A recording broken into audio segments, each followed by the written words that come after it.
विशाखा सुभेदार यांचा मुलगा आज परतणार आहे। कुवेतहून अभिनय सुभेदार आज भारतात परतणार आहे। मुख्यमंत्री फडणवीसांच्या प्रयत्नांना यश आलंय। कुवेतला अभिनय हा अडकलेला होता। विशाखा सुभेदार यांचा तो मुलगा आहे।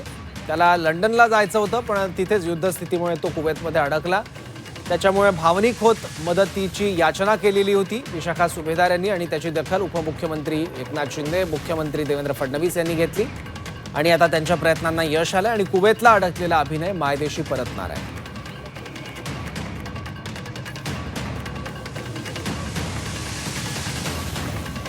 कुवेतला अडकलेला अभिनय मायदेशी परतणार आहे। मुख्यमंत्री फडणवीसांच्या प्रयत्नांना यश आलंय। कुवेतहून अभिनय सुभेदार आज परतणार आहे।